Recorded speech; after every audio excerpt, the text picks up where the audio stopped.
Amém. Amém a todos.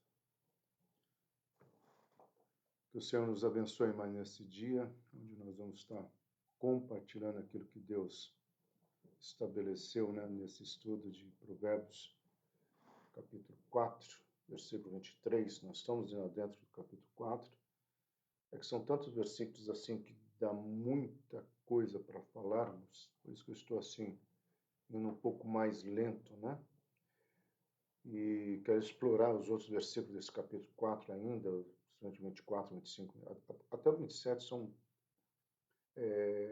propostas, orientações fantásticas que nós precisamos estar vigiando e pronto para avançarmos, Vamos estar orando. Pai querido, em nome de Jesus, quero colocar esse momento agora diante de Ti, Senhor, na qual nós estudaremos este versículo, onde se faz necessário pensarmos e analisarmos que essa mudança tem que ocorrer de dentro para fora, Senhor. Que possamos entender que tudo começa com um pensamento. Possamos entender o quanto é importante nutrirmos os nossos pensamentos com a Tua palavra, o quanto é importante, Senhor, nos fortalecermos de dentro para fora. Em nome de Jesus. Amém? Aqui consta que ainda ninguém entrou, mas eu vou começar esperando alguém dar qualquer curtida aí eu posso entender que já tem gente aí. Amém? Ângela, amém, glória a Deus. Amados, uma das questões que Provérbios sempre vai nos orientando, tá? Elisiane, seja bem-vindo, Deus abençoe. E algumas palavras no hebraico que nós vamos estudar hoje aqui, ela vai talvez trazer uma ideia melhor, até profunda, daquilo que exatamente o texto sagrado quer nos compartilhar. Quando eu dou aula de hebraico, mesmo de exegese bíblica, eu sempre deixo claro que não é que a Bíblia está traduzida errada de maneira alguma, isso nunca aconteceu. O que nós precisamos entender é que realmente existe dentro da palavra de Deus algumas questões que o hebraico ele ajuda melhor a compreender. Então, isso aí a gente precisava sempre estar ciente, tá? Quando eu falo isso, amado, uma das questões que eu quero compartilhar com vocês é que nessa questão do hebraico, quando você começa a entender isso, você começa a vivenciar talvez as questões que a palavra de Deus propõe. Então, quando você menciona, quando eu menciono, é que eu estou tentando entrar aqui para ver como é que está na plataforma, só por causa disso. E quando eu menciono, aqui agora vai dar certo. Você tem mais gente aqui do que aqui, mas é bom saber disso. Quando eu menciono esses aspectos do hebraico, tá, amados? É para nós sabermos da profundidade. E eu sempre falo para os meus alunos que Deus fez isso até para que a gente pudesse estar sempre estudando a palavra, Então, esse versículo, na Fiel e Atualizada, diz assim: sobre tudo que se deve guardar, guarda o teu coração, porque dele procede fontes da vida. Na Revista e Atualizada, sobre tudo que se deve guardar, guarda o coração, porque dele procede as fontes da vida. Praticamente igual. Tá? A ênfase no guardar, que nós vamos estar falando aqui, porque no hebraico ele vai fazer dois jogos de palavras, no português traduziu guardar, guardar, Guardar e guardar. Tá? Mas são pequenas coisinhas, tá? A Nova Almeida diz assim: de tudo que se deve guardar, guarde bem o seu coração, porque dele procede as fontes da vida. A nova linguagem, eu sempre falo isso, se você quiser ter a nova linguagem, a própria Bíblia Messenger, que é fantástica nessa questão de atualização na forma de mensagem mesmo, que a gente chama assim, quase uma transliteração do texto original. Se você quiser ter, deve ter, mas nunca abrir mão de uma tradicional, ou seja, de uma Nova Almeida, ou da Almeida Revisada, ou mesmo da Fiel. Por quê? Porque senão você se perde um pouco, principalmente na leitura na comunidade, ou seja, quando você está na igreja, tudo mais, tá? Mas é interessante você ter como upgrade do entendimento do versículo. Olha aqui.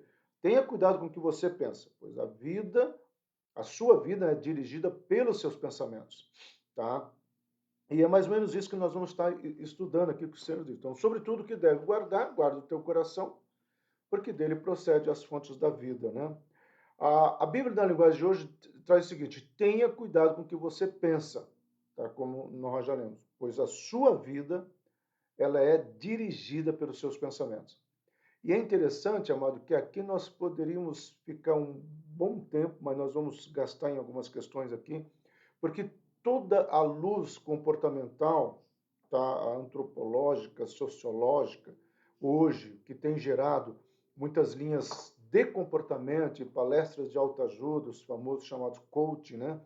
Eles partem muito do pensamento de Salomão. Eu não tenho medo de errar e afirmar que 90% dos coaching hoje são tirados do pensamento de Salomão. E eu tenho referência para isso, e eu já mostrei isso em conversas aleatórias, em live que eu já fiz sobre a questão, né, comportamental hoje.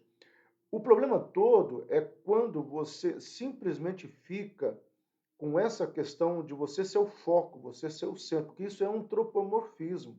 Tá? Isso é um existencialismo, um humanismo camuflado dentro de uma leitura dos evangelhos. Isso é uma forçação de barra, porque o que eu e você precisamos entender é que os nossos pensamentos, por causa do homem caído, ele já vem, nós já nascemos com pensamento contaminado, com pensamento tendencioso ao pecado. Nós já nascemos com pensamento que vai nos levar a querer aquilo que Freud vai trabalhar, principalmente, né, na questão quando ele vai fazer a estrutura psíquica do ser humano, que ele vai trabalhar o id, né, ele vai falar que o ser humano tem esses impulsos e essa busca pelo prazer. Ou seja, o ser humano vai fazer tudo pelo prazer. Se algo não é prazeroso, ele não quer. E tomar cruz, amado, no sentido hoje, né, nessa visão humanista, centralizado no homem, o tomar a cruz não é prazerosa. Tá? O tomar a cruz e seguir os valores do cristianismo, de você abrir mão. Eu acho que vocês estão me ouvindo?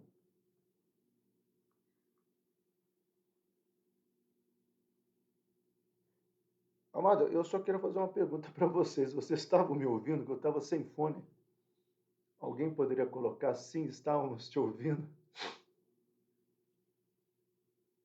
Nossa, então o som é muito bom. Eu falo que esse som é excelente. Mas amém, agora acho que vai ficar melhor talvez para nós, tá?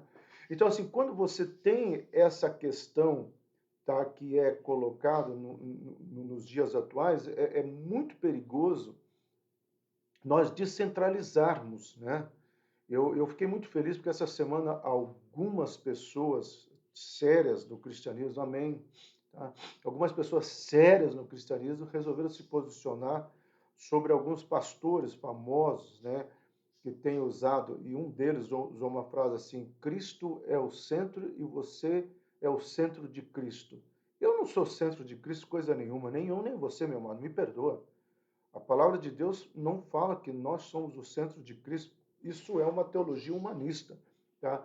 Então, aonde que eu quero chegar? Tudo o que nós precisamos entender é que precisamos cuidar dos nossos pensamentos. Como que nós vamos lidar? Porque é daqui que procede todas as coisas.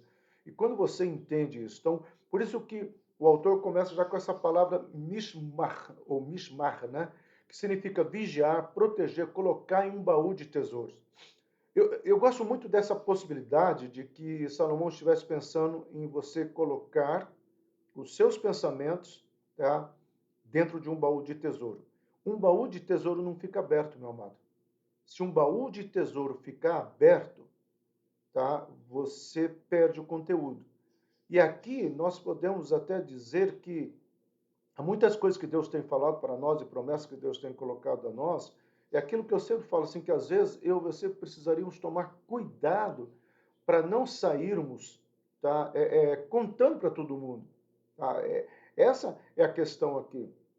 Então, é aquele momento que você precisa entender o seguinte: um baú, ele tem a função principal de fechar, de lacrar, de preservar, de cuidar. Eu creio que seja isso que Salomão está falando. Olha, guarde o que você tem colocado no seu baú. Tá? Ou tome cuidado, vigia o que você tem colocado ali.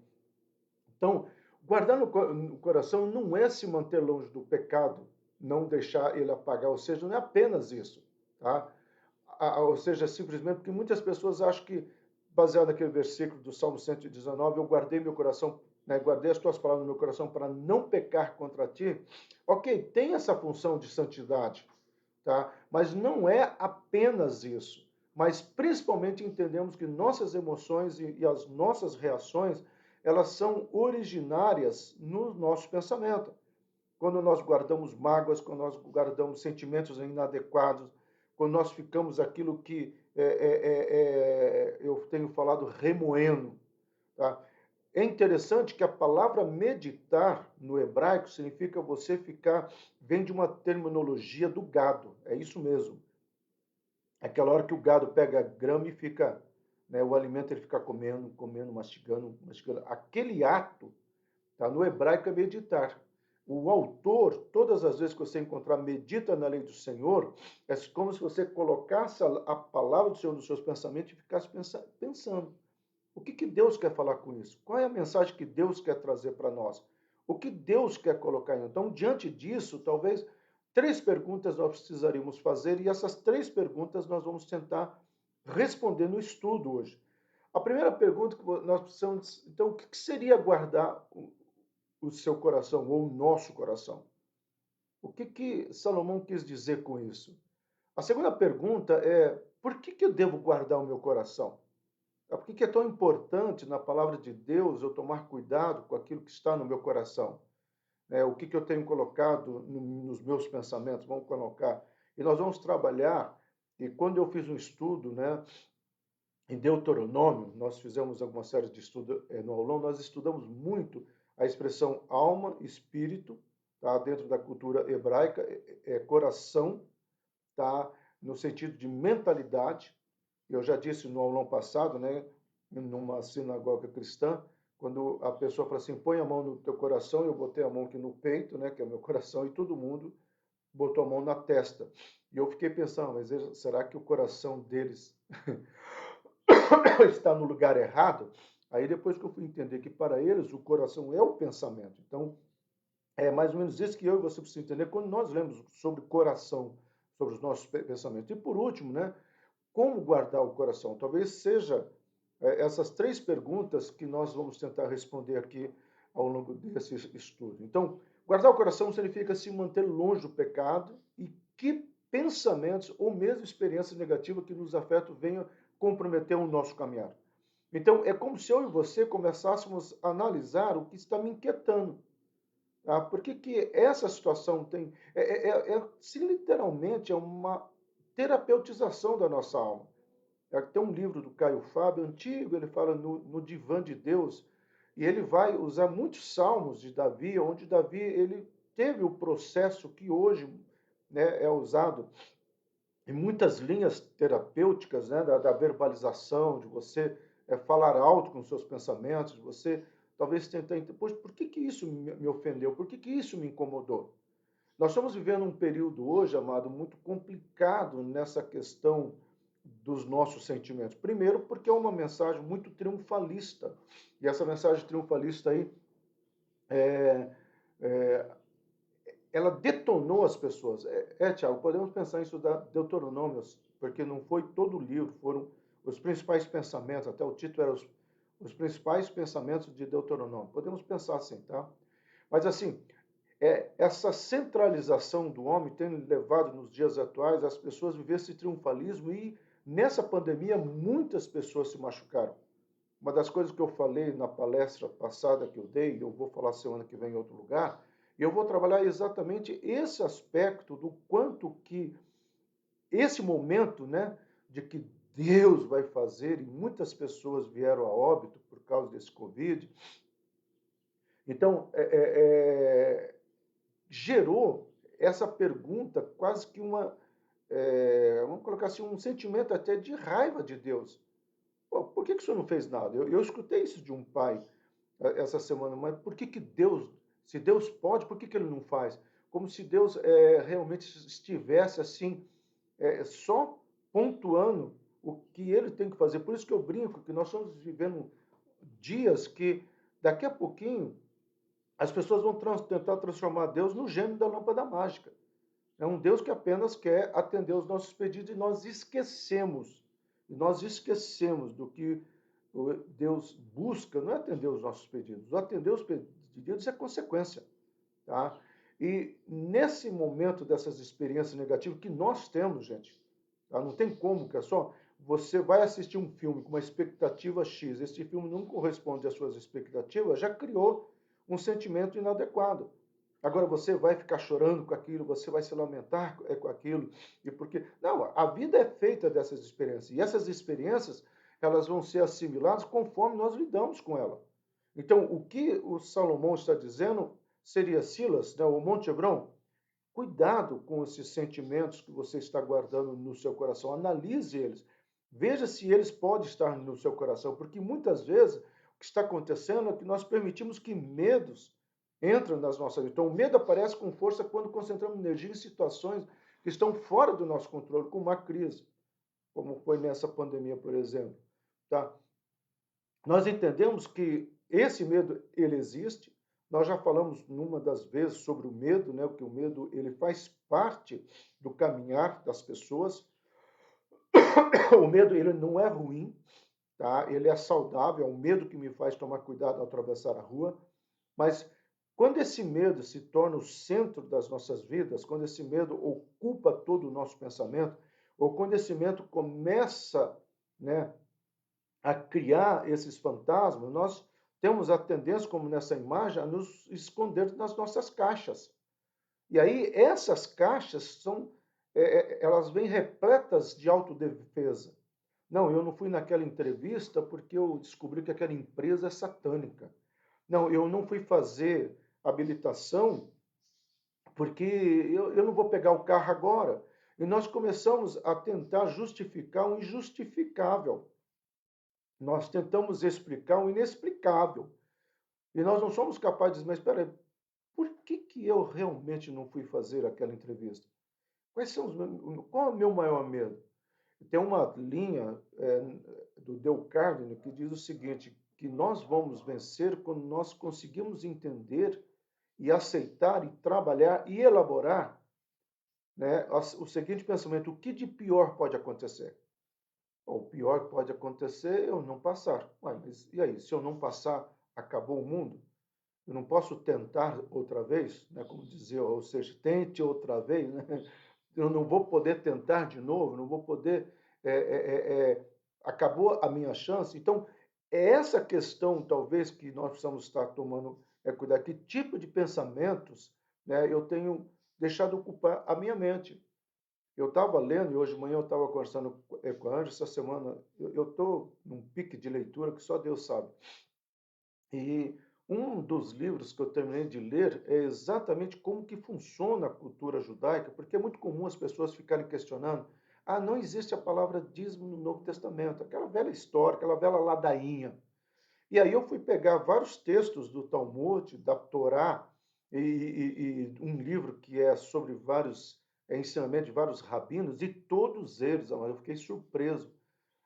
O judeu não coloca 10%, ele coloca 23,3% do que ele ganha. Então, 10% ele coloca para Deus, depois ele entrega tudo na sinagoga, para os levitas, para a ordem dos cultos, enfim, são 23%, e nós discutimos, né, os 10%. E é interessante que todo mundo quer ter a riqueza daquele povo. Se você pegar aleatoriamente todos os prêmios Nobéis do mundo, são 99% são judeus. Se você pegar um deserto que era deserto até 1903, 1907, 1912, era deserto, hoje é um manancial. Então, essa prosperidade nós queremos, mas o preço, tá? Ou seja, a questão do comprometimento deles com aquilo que a palavra de Deus está colocando, E eles não administram disso. Ah, eu quero saber para onde que está indo o que eu estou. Não. Eles colocam, eles entendem que é de Deus. Então, assim, muitas vezes, nesse pensamento, né, é a pergunta, que tipo de pensamento? Porque há uma religiosidade hoje tão superficial, amado, que tem aceitado uma série de promiscuidade e relativizado o pensamento, o cristianismo, exatamente por causa disso. E eu repito e vou repetir, talvez enquanto eu não for curado, né? É o pastor que deixa a mulher e 28 mil pessoas já está mais curtem. E tantas outras questões. Então, esse relativismo, né? Onde nós precisamos ter uma determinada irmã nossa, cristã, né? De repente, descobre que Deus não é contra o carnaval e quando acabar a pandemia, a fantasia de carnaval dela está chamando ela como se Deus estivesse chamando ela. Eu quero ver você no sambódromo, né? Às vezes a gente pergunta que tipo de pensamento que tem ocupado, né? Então, para mim, a igreja hoje está lendo muito o Evangelho da caixinha de promessa. Quando a igreja lê o Evangelho da caixinha de promessa, tudo vai dar certo, tudo é maravilhoso, mas não existe esse comprometimento. Então, uma das coisas que eu quero trazer aqui, esse pensamento desse teólogo, tenho lido ele essa semana, eu gostei muito dessa frase.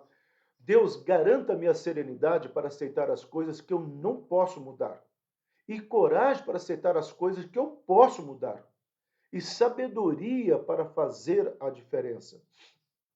Isso sim é um evangelho de entrega. Isso sim é um evangelho de quebrantamento. Isso é um evangelho de dizer, Senhor, me ajuda a aceitar as coisas que eu não estou entendendo, tá? E me ajude a fazer as coisas que eu preciso fazer. Só me dê sabedoria para executar. Eu acho que ele foi tremendo. Esse é um teólogo contemporâneo, né? Contemporâneo que a gente fala de pós-Segunda Guerra Mundial para cá, tem falado muito. Ele é um reformista, né? No sentido de estar com os pés ali, né? Nasquelas 5 leis da reforma, né? Mas, enfim, então, isso nós precisamos entender. Então, o que nós, como cristãos, poderíamos colocar e trazer que eu não vou estar longe da proposta da Bíblia ou daquilo que Deus estabeleceu. Então, eu quero trazer 5 pensamentos aqui, não é coaching, tá? É 5 pensamentos dentro do que Deus fala, mas eu vou colocar em frases, tá? Então, o primeiro pensamento é, amado, simplifica a sua vida. Não complica a sua vida, tá? Não complica a sua vida. Essa madrugada eu estava orando e Deus ministrou algo no meu coração que eu achei tremendo. Talvez eu fale na ceia, quem está ouvindo aqui, não sei se eu vou ter liberdade de falar na ceia, mas eu estava vendo a beleza da Nova Jerusalém. E naquela beleza toda, aqueles anjos lindos criados, existe um no meio de toda aquela beleza que tem um corpo todo cheio de cicatrizes. Tem as costas feias, arrebentadas. Tem as mãos furadas e os pés furados. E talvez até a sua testa tenha a marca daquela coroa de espinho que penetrou na testa dele. E eu fiquei pensando que aquelas cicatrizes que destoam ou foge da beleza do céu, é porque ele quis simplificar a minha vida, porque ele morreu pelos meus pecados. Então eu não preciso viver debaixo de karma, de signos. Eu preciso viver debaixo de uma verdade. E a verdade que eu preciso viver é que o Senhor Jesus Cristo comprou a minha vida e eu sou servo dele. E ele disse para eu não ter medo. Ele disse que estaria comigo até a consumação dos séculos. Ele disse que enviaria o Espírito Santo e enviou o Espírito Santo. Ele disse que estaria preparando um lugar para mim e ele disse que estaria me esperando chegar nesse lugar. Então, amado, por que eu e você vamos nos preocupar com as questões? Vamos simplificar a vida. Vamos viver uma vida debaixo do amor de Deus, da graça de Deus. Vamos aprender a amar o próximo. Vamos aprender a abençoar o próximo. Vamos aprender a sermos simplórios no dia a dia. Eu tenho louvado a Deus assim pela algumas frases, né, que eu escuto Essa semana mesmo, o conselho, a pessoa que trabalha lá na questão de ajuda de famílias pastorais, me liga e ela fala assim, pastor Ciro, estou te ligando porque eu sei do coração da Monte Hebron, tá? Por mais que seja um ou dois, não, é o coração. Eu sempre coloco todos nós juntos. E como é gostoso você poder, nessa simplicidade da vida, saber que nós não vamos levar. Tem pessoas que estão enriquecendo. Me lembro de um casal que ele falando, e eles estavam mal na relação, de repente eu falei assim, sabe qual é o problema de vocês? Vocês estão complicando demais a vida de vocês. Vocês estão querendo ter renda, vocês estão querendo ter aplicação, vocês estão querendo ter um seguro para velhice. Simplifica. Vão viver hoje. Não precisa gastar tudo. Não precisa ser irresponsável, tá? Mas tenha, pelo menos dentro do orçamento de vocês, aquela coisa do supérfluo. E vão viver a vida. Segundo conselho, aceite as suas imperfeições. Amado, nem eu nem você somos perfeitos. Vamos aceitar nossas imperfeições. Se nós fôssemos perfeitos, Jesus Cristo não teria morrido naquela cruz. Aliás, nós iríamos morrer naquela cruz, literalmente, para salvar o mundo espiritual, para salvar os céus.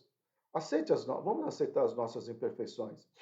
Eu me lembro que eu tive muita dificuldade por várias situações, né, da minha história familiar, das minhas limitações com a minha fala.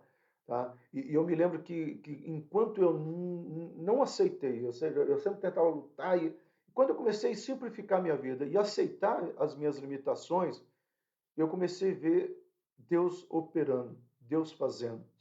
Então, às vezes eu vejo pessoas querendo salvar o casamento quando Deus está falando o seguinte, entrega.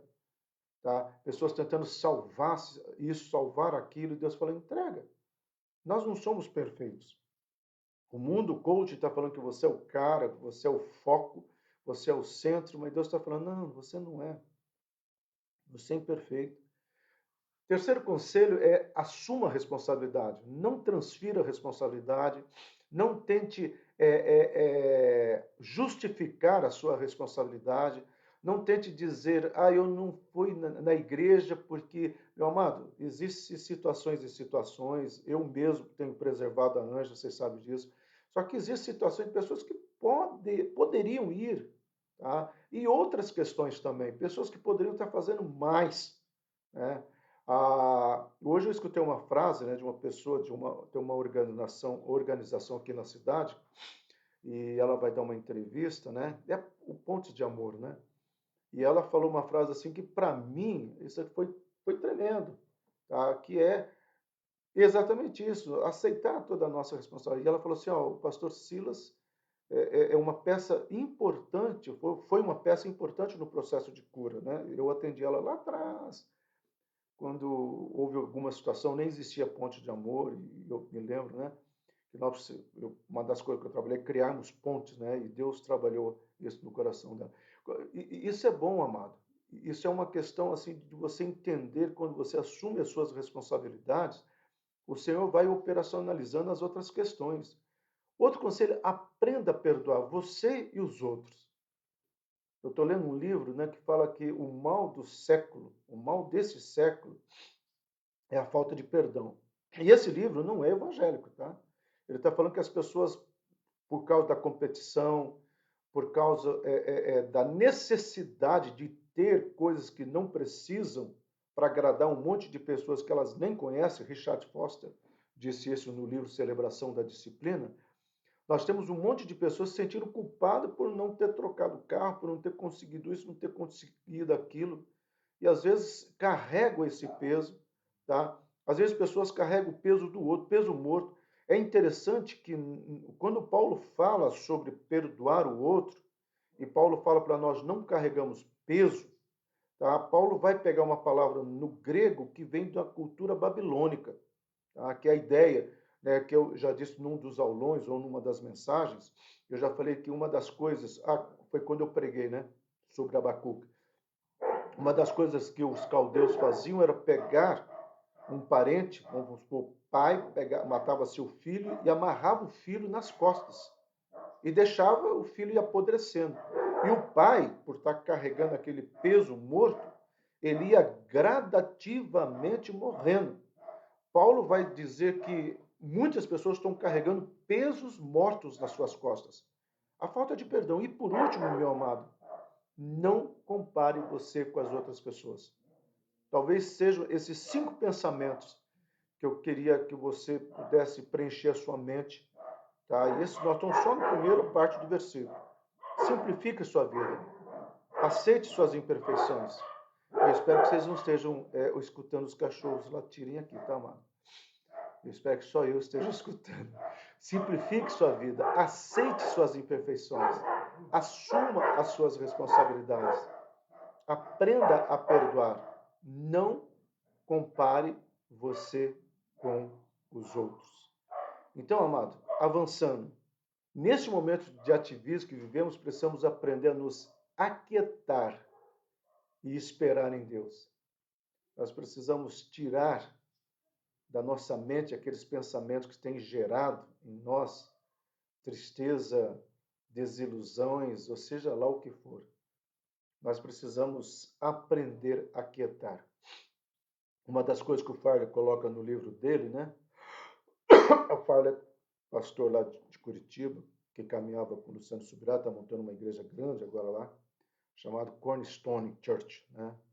E no livro dele, ele fala que quando ele aprendeu a ouvir a voz de Deus, foi quando, né, ele foi para minha casa, e ele falou: Silas, me ensine a ser um homem de Deus como você é. Está lá no livro, tá? Eu estou resumindo. E uma das coisas que eu ensinei ele, muitos aqui podem achar engraçado, é tomar chimarrão. Por isso que ele disse que lá na igreja, né, em Curitiba, que eles estão alugando, em Santa Felicidade, tem um bosque, ele vai colocar uns banquinhos ali para quando eu for nós tomarmos chimarrão ali. Porque o chimarrão você não pode beber de uma vez, é muito quente, machuca. Então você tem que tomar bem devagar. E eu falei para ele assim, ó, enquanto você está tomando chimarrão bem devagar, comece a meditar, comece a falar com Deus, comece a colocar sua vida diante de Deus. O presidente do Conselho de Pastores de Curitiba, o pastor Flávio, né? Ele foi uma das pessoas também que nessa época veio falar comigo e aprendeu a tomar chimarrão comigo. E nós tínhamos, era eu, ele e o Helder, né? O Helder me ensinou e eu passei. E nessa última imagem que ele coloca lá na reunião de Conselho de Pastores de Curitiba, está ele com a cuia de chimarrão. E eu escrevi, bons hábitos sempre devem permanecer. Mas a questão não é o chimarrão, não é a erva que é santa. Apesar que a erva que eu ganhei é muito boa, viu? Mas é atitude, é o proceder, que é isso que eu e você precisamos estar entendendo. Então veja só o Salmo 42, por que está assim tão triste a minha alma? Por que está assim tão perturbada dentro de mim? Ponha a sua esperança em Deus, tá? Pois ainda o louvarei. Ele é o meu Salvador e o meu Deus. Ô, Tiago, eu nunca te ensinei a tomar chimarrão, porque você é uma pessoa inquieta demais. Você tem que aprender algumas questões para depois aprender a tomar chimarrão. Podia ficar sem essa, hein, meu amigo? Então, assim, aprenda a esperar do Senhor. Então, por que guardar o coração? E aqui vem, devemos guardar o nosso coração porque ele direciona nossas atitudes, lembrando, gente, coração como pensamento, tá? Raça de víboras, o Senhor fala. Como podem vocês, que são maus, dizer coisas boas?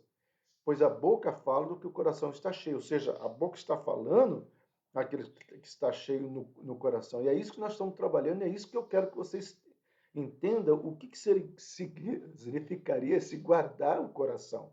Nós precisamos aprender a guardar esse coração. Então, existe uma sólida conexão entre os nossos pensamentos e nossas atitudes, pois os pensamentos precedem as atitudes. Então, quando eu vejo, né, algumas propostas comportamentais hoje e as pessoas, uau, que coisa maravilhosa! Eu me pergunto se essas pessoas realmente foram capazes de ler Provérbios. Aliás, Provérbios e Lamentações, tá? Presta atenção, Provérbios e Lamentações, Naum, são 5 livros que não são muito lidos na igreja, porque são livros pesados, são livros que vão ao foco da questão. E parece que nós nos consolamos mais com os salmos. Eu entendo que os salmos são versículos terapêuticos na sua grande maioria, mas a questão toda é que Provérbios é uma série de conselhos dizendo: Rapaz, se você continuar nesse caminho, você vai cair no buraco. Rapaz, se você continuar se envolvendo com esse tipo de pessoas, não vai dar certo. Lamentações é aquele momento que o profeta Jeremias lamenta não só o pecado, mas vai lamentar uma série de questões, tá? E parece que nós não queremos esse tipo de leitura. Nós não queremos ouvir, toma a tua cruz e siga-me. Nós queremos, né, e esperamos um evangelho terapêutico. O evangelho, ele é terapêutico, sim, mas antes dele terapeutizar, ele é mais ou menos isso, ele precisa, é como, e essa própria palavra no hebraico, né, cura as nossas feridas, é mais ou menos, a ideia é, primeiro você pega aquela ferida, você passa, você faz uma, quase que uma agressão nela, para depois você colocar a medicação. Então, quando você fala que a palavra de Deus é terapêutica, no primeiro processo ela vai raspar a ferida, ela vai mexer na nossa ferida, para depois colocar medicação. É mais ou menos essa a ideia. Só que ninguém quer que a sua ferida seja raspada. Então, ao alimentarmos nossos pensamentos com opiniões negativas e medo, dará mais força para a nossa mania de achar que o mundo é um lugar assustador demais para viver.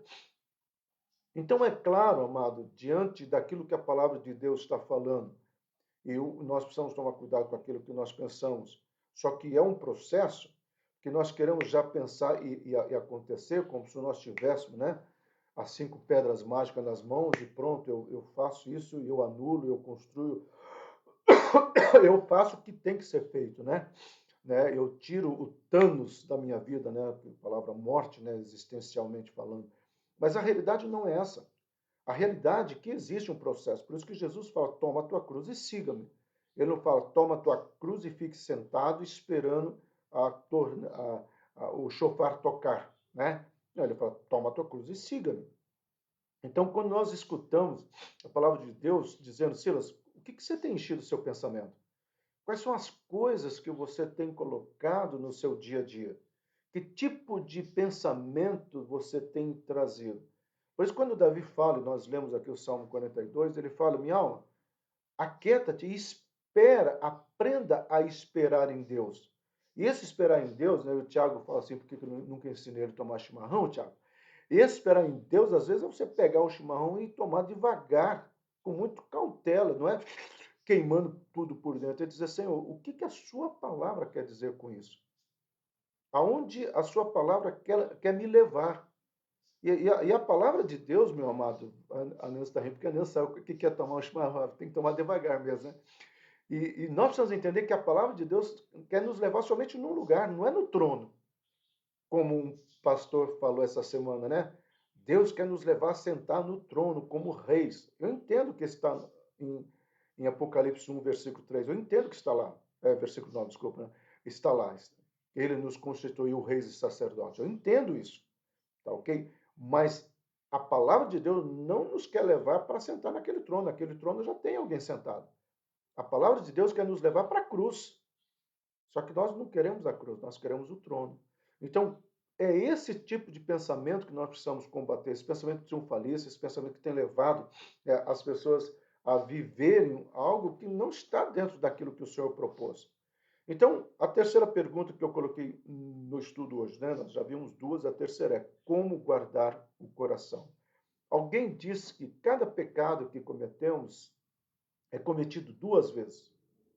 Uma vez nossos pensamentos e novamente quando agimos devido aos nossos pensamentos. É mais fácil livrar a nossa vida de pecado se o atacarmos quando ainda no início, em nossos pensamentos, em vez de esperar que se torne enraizado em nossas vidas por nossas ações, em vez de em seguida tentar retirá-lo. Eu gosto muito desse versículo de Jó, e eu peguei só a primeira parte. Fiz acordo com os meus olhos. E essa expressão com os meus olhos, no hebraico, é com aquilo que vai entrar no meu coração. Lembrando que a palavra coração, né, dentro desse contexto, é pensamento. Então, nós poderemos traduzir esse versículo aí, eu fiz um acordo onde eu vou gerenciar eu vou cuidar, tá, com aquilo que eu vou colocar no meu pensamento. Se lembra essa palavra guardar no hebraico, lá em cima, que é uma caixa de tesouro, baú de tesouro, e eu falei que, em primeiro lugar, o baú de tesouro não fica aberto. Fica aberto, qualquer um vê o tesouro que está ali pode cobiçar.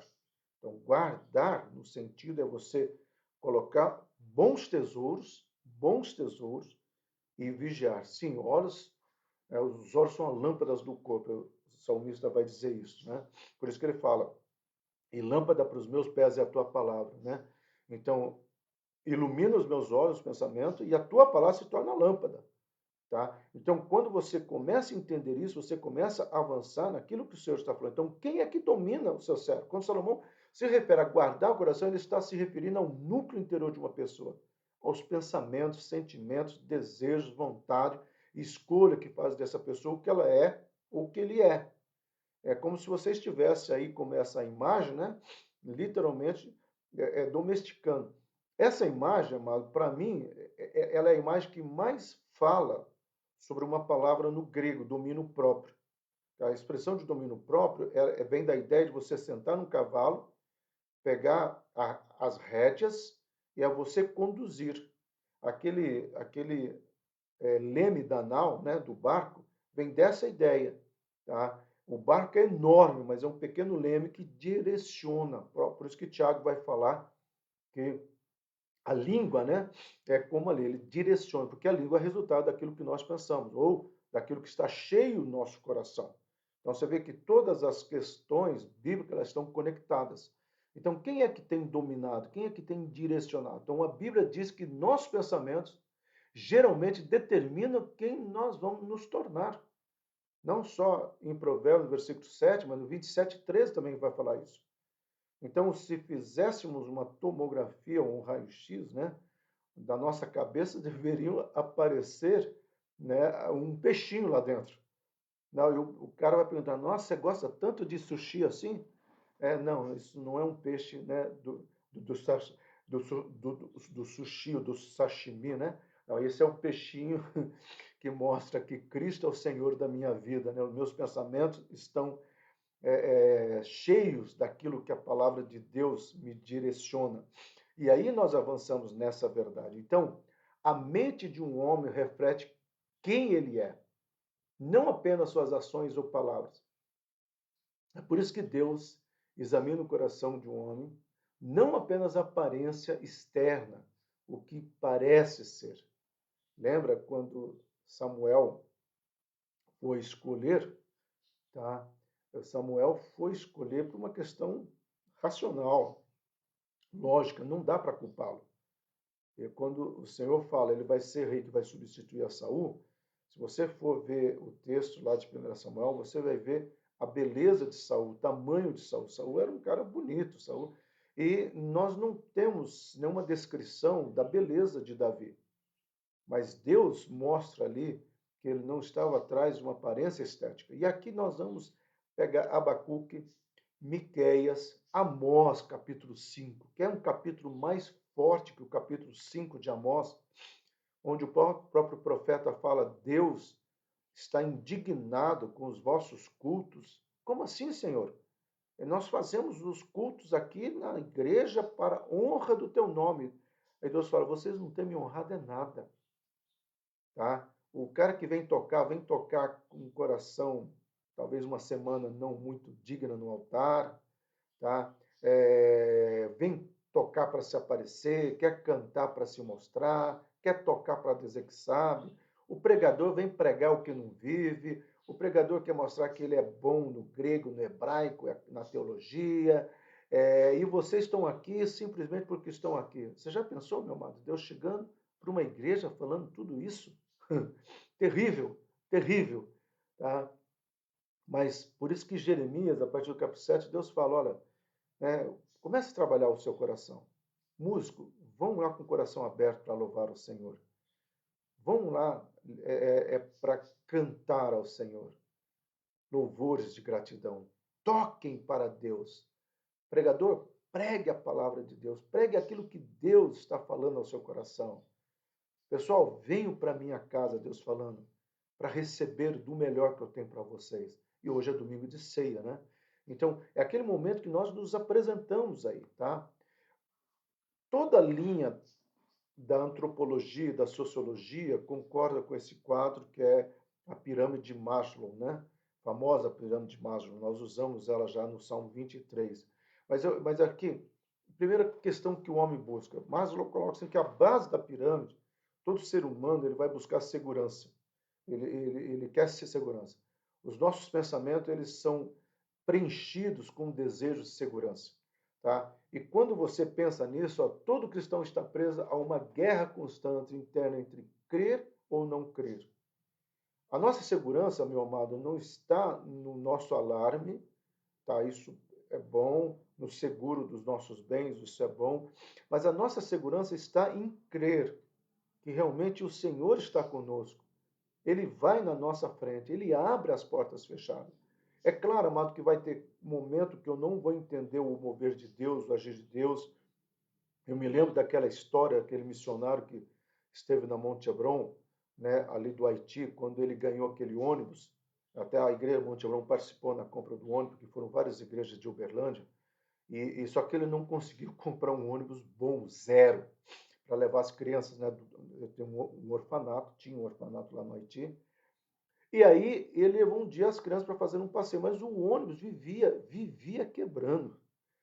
Aí ele reclamava, né? Ele chegou até a reclamar, uma pessoa conhecida, nossa, mas se tivesse entrado um valor maior, daria para comprar um ônibus melhor. Essa foi a frase dele na época, né? E um dia ele tinha levado as crianças para um passeio e estava voltando. E ele sabia que eles tinham que estar lá entre 18 e 19 horas, porque era o jantar, né? Eles tinham que preparar tudo. Então, só que na volta o ônibus quebrou.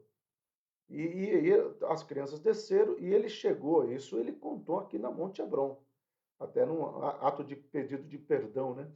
Ele chutou, bateu no ônibus, dizendo: Deus, que porcaria de ônibus que o senhor foi nos dar. O senhor disse que o senhor é o dono do ouro e da prata, o senhor tem o melhor. E ele começou a questionar Deus. E de repente ele toma conhecimento do terremoto que aconteceu principalmente no centro ali, onde estava, e bem no orfanato, onde o orfanato era um prédio de 3 andares, veio tudo a pique, e o refeitório era embaixo. E aconteceu entre 7 horas, de 15 para 7 começou o tremor e foi até 7h10, ou seja, no horário que as crianças estariam todas jantando. E aí ele entendeu que aquele ônibus, que Deus poderia ter dado um melhor, Deus já sabia do terremoto, do horário do terremoto. Então Deus, ele fala assim, Deus colocou um desejo no meu coração de fazer um passeio naquele dia, e Deus deixa o ônibus quebrar naquele horário para me segurar ali, para salvar todas aquelas crianças, tá? Então, segurança, meu amado, é você entregar e você crer. Segunda base da pirâmide é a autoestima. Todo mundo busca essa autoestima, né? Não deixe que experiências passadas influenciem os comportamentos atuais, determina como serão aqueles futuros. Tá? A autoestima, às vezes, ela é estragada, detonada diante de situações que nós permitimos que adoeçam o nosso coração, venham azedar o nosso coração. Então, nós precisamos tomar muito cuidado, muito cuidado. Tá? Não é um triunfalismo, ou no caso que seria ufanismo, né? Você pensar que você é o maior, você é precioso. Não. É você saber que você é precioso, mas você não era merecedor. É você saber que Deus tem o melhor para a tua vida, por causa da misericórdia, por causa da sua bondade, que me seguirão todos os dias. É você saber que Deus está naquele trono, não para você sentar no colo dele, mas para você ajoelhar e dizer: Senhor, eu não merecia, mas o Senhor me amou em todas as minhas imperfeições, em todas as minhas limitações. É esta a autoestima que o cristão, eu e você, precisamos ter. E por último, autorrealização, é o que todo cristão busca. E aí eu termino com a ideia central de Davi. Tá? Davi sabia, e nós temos estudado hebraico, já estudamos o Salmo 23, e é uma das palavras que eu amo muito, que é a palavra Elohim Ruá, né? O Yahvé Ruá. São várias possibilidades, mas onde essa palavra diz que tudo aquilo que eu e você necessitaremos, Deus está no controle, Deus tem o melhor. Até um ônibus quebrado ou um ônibus velho que quebra num momento onde eu estou voltando para jantar, por mais que nós não venhamos entender isso, existe a boa e poderosa mão do Senhor. É claro, amado, que eu e você somos levados nos dias atuais a não querer ônibus quebrado. É claro que eu e você somos levados a querer o belo. Eu também quero, e eu tomo posse disso. Mas eu também sei aceitar e entender que Deus sabe de todas as coisas. Guarda o teu coração, a palavra lebre, né? Fonte dos desejos, pensamento, conhecimento, razão. Olha quanta coisa essa palavra no hebraico significa. Você pode escolher todas elas aqui ao seu bel prazer. Então, o coração inclui a mente e tudo que procede dela, e a palavra nos previne que existe um combate para tomar o controle. Nós estamos entendendo, existe uma luta entre a minha razão e aquilo que realmente, e aqui eu estou colocando na cultura grega helenista, razão e emoção, tá? São tantas emoções que tentam dominar a minha razão, por isso que a minha razão não entende a minha emoção e a minha emoção não entende a minha razão, é de um filósofo, né? Então, é essa situação que nós vivemos hoje. Há também uma diferença entre ser tentado, um pensamento entrando na mente, e pecar. Então, é isso que nós precisamos buscar o equilíbrio entre a minha razão e o meu pensamento, a minha execução, tá? Então, eu preciso entender o que Jesus falou. Silas, o que que você tem alimentado o teu coração? Quais são os pensamentos que você tem trazido ao teu coração? É importante compreender que quando um pensamento entra na nossa mente, nós o examinamos com base na palavra de Deus e determinamos se devemos continuar por esse caminho ou rejeitar o pensamento e substituí-lo por outro pensamento. A verdade é que nós não sabemos nos aquietar, nós não sabemos analisar e nós não sabemos dizer, mas espera aí, todas essas coisas que estão vindo na minha cabeça procedem da palavra de Deus? Amado, é por isso que pessoas têm se afastado de Deus, pessoas têm se afastado dos compromissos com Deus, pessoas têm sido alienadas. Essa é a palavra mais forte, alienação. Né? Eu vou criar uma palavra que é alienação gospel. As pessoas têm sido levadas a não analisar. E é por isso que o relativismo do pecado, o relativismo do comportamento tem tomado conta. E é por isso que alguns pastores, com muito carinho e tristeza ao mesmo tempo, eu digo, muitos pastores que têm pregado um evangelho de alta ajuda, onde você é o centro, né? Cristo é o centro, né? Pô, uma frase, não, então é crente porque ele falou que Cristo é o centro, pastor. E você é o centro de Cristo. Danou tudo, para não dizer outra palavra. Danou tudo, tá? E eu digo essa imagem que Deus me questionou, ou colocou no meu coração essa semana, quando eu li esse debate, enquanto alguns pastores, até o próprio Augusto Nicodemos, outros pastores falaram assim, nós precisamos tomar cuidado, nós precisamos nos posicionar contra esse evangelho de alta ajuda. Eu falei, amém, Senhor. Aí eu estava orando e Deus me fez lembrar, né, do Bill Bright, um autor que eu li lá no meu começo, no meu caminhar com Deus, onde o Bill Bright coloca, né, uma imagem, né, Jesus sentado no trono e as pessoas adorando. E aí Deus ministrou no meu coração. Hoje as pessoas querem sentar nesse trono, mas não querem ir para a cruz. Tá? Então, isso é uma questão que talvez nós precisamos pensar. Se já permitimos que um hábito se forme em nossa vida de pensamento, então torna-se mais difícil mudar o caminho desses pensamentos. O problema todo é que às vezes nós vamos justificando tanto que aí aquilo que Paulo vai falar, né, para a igreja de Corinto, o problema de vocês é que a mente de vocês está cauterizada. Não adianta eu falar que vocês estão errados, não adianta falar que isso é pecado, que a mente de vocês já está cauterizada. Por quê? Porque houve um processo. Tá? E esse processo é metanoia, pensamento, que gerou uma metamorfose, uma mudança e criou aquilo que eu chamo de estilo de vida. Entendeu? Então, as pessoas estão sendo enraizadas numa metanoia ufanista, triunfalista, humanista, que tem gerado um cristianismo metamorfoseado à luz do eu sou. E não é ele é.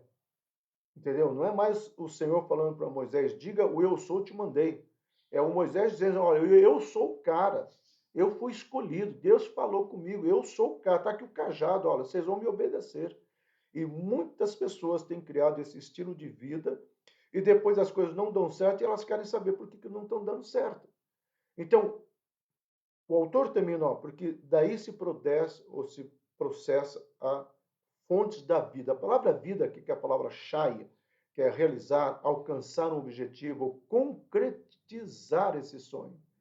O autor está dizendo o seguinte, ó, muito cuidado com aquilo que tem sido concretizado. Então, de uma certa forma, esse é o nosso estilo de vida deve ser disciplinado.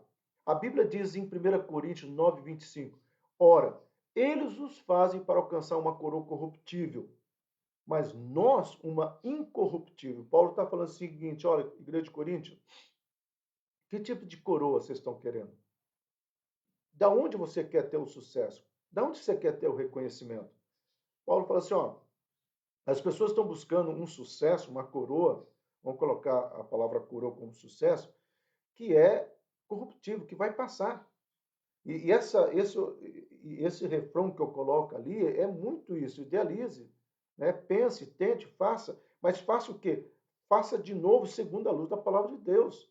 E aí você vai entender esse sucesso. Apesar de eu estar usando esse quadro, eu quero que você entenda que esse sucesso não é você centrar no trono, mas esse sucesso é você tomar a cruz e seguir Jesus. Você tomar a cruz e avançar naquilo que Deus estabeleceu. Então, nosso estilo de vida deve ser consistente com a palavra de Deus. A Bíblia diz, 2 Timóteo 2,15, procura-te apresentar-te diante de Deus aprovado. Aprovado. Como um obreiro que não tem do que se envergonhar, que maneja bem a palavra da verdade. Eu e você somos convidados a nos apresentar diante de Deus com aprovação, tá? E, acima de tudo, como alguém que não tem nada do que se envergonhar. E, acima de tudo, como alguém que sabe manejar bem a palavra. Essa expressão manejar bem não é saber aonde está o livro de Naum, que é um livro difícil de achar, tá? Ou Miqueias, né? Também, mas é saber o que a palavra de Deus está pedindo para a minha vida. E aí nós avançamos disso, amado. Então, a vida procede de um coração reto, renovado, que busca a palavra de Deus em suas ações. É quando você começa a calcular, você começa a desenhar, você começa a meditar, tá? E aí vem, Tiago, eu posso te ensinar a tomar chimarrão, posso te ensinar, eu sei que já temos algumas pessoas, né? O Márcio é um deles que ama chimarrão, a Nancy, mas às vezes não é o chimarrão em si, não é a erva que é uma erva santa, né? Mas é o fato de você, às vezes, sentar assim, aprender a se aquietar. Se você não gosta de chimarrão, pega um chá. Se não gosta de chá, senta. Nós não paramos, amado. Nós não paramos para contemplar a natureza e dizer, nossa, que pôr do sol lindo, Deus, muito obrigado. Que lua maravilhosa, Senhor, louvado seja o teu nome pela tua criação. O que isso tem a ver com os pensamentos ou com a vida cristã? Tudo, tudo. Eu já disse aqui, e essa semana passada eu falei com uma pessoa que ela começou a chorar e ela disse assim, eu nunca tinha pensado nisso, também amante de animais. E ela falou assim, nossa, no milênio, eu falei, olha, o milênio não é para nós. Porque nós já estaremos tá, lá no bom e no melhor, na Nova Jerusalém.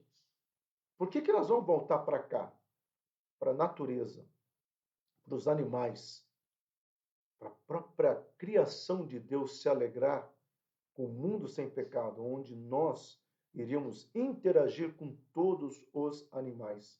Então, quando você começar a entender isso, amado, você deveria saber que o nosso culto começa a partir não de um panteísmo, de adorar a natureza, de maneira alguma, meu amado, vocês me conhecem, mas de um momento de você olhar uma simples natureza para nós e dizer, Deus, que belo, para depois nós avançarmos no nosso dia a dia. Senhor, obrigado pelo meu casamento, obrigado pelo meu emprego. Senhor, a tua bondade, né, e a tua misericórdia tem me seguido todos os dias.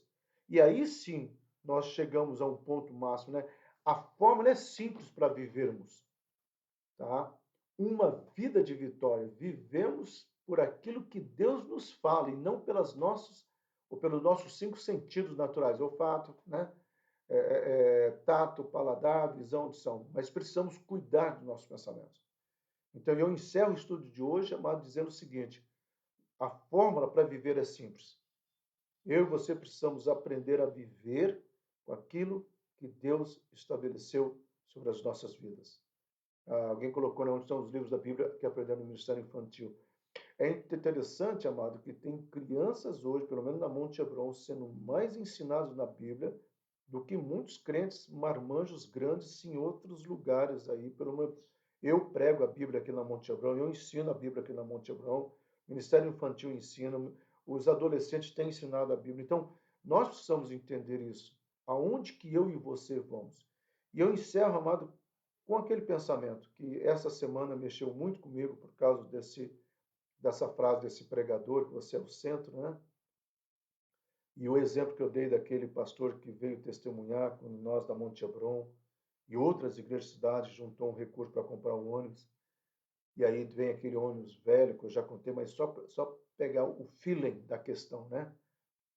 Ele não sabia que aquele ônibus velho, aquele ônibus que ele achava que Deus poderia ter dado o melhor, na realidade era um livramento que Deus estava trazendo para a vida de todas aquelas crianças. Para quem não ouviu, se o ônibus fosse bom, não tivesse quebrado, eles estariam no orfanato na hora do terremoto e todo o orfanato veio abaixo. Aliás, o Haiti inteiro sofreu naquele terremoto. Então, às vezes nós não sabemos.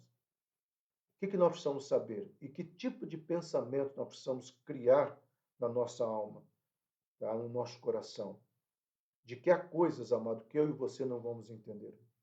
Há coisas que talvez eu e você não teremos respostas aqui. Eu brinco para os meus alunos que eu tenho um caderno de perguntas que eu vou fazer para Deus quando eu chegar lá. Deus, me explica isso aqui que até hoje eu não entendi. E eu tenho certeza que quando eu for arrebatar, nós formos arrebatados, nossa mente vai conectar a Deus e todas as coisas nós iremos entender e nós talvez ficaríamos até, não sei se teria esse sentimento, acredito que não, mas nós ficaríamos até com vergonha de ter pensado, termos ficado zangados, termos questionados e termos permitido qualquer tipo de sentimento que não este. Deus sabe de todas as coisas e Ele tem o melhor para as nossas vidas. Amém, meu amado? Que Deus abençoe. Espero vocês no culto hoje à noite e que Deus traga o melhor para as nossas vidas. Ceia do Senhor às 18h30, nós estaremos lá para louvar ao Senhor. Se você quiser fazer a ceia na sua casa, você compra os elementos, pão e vinho.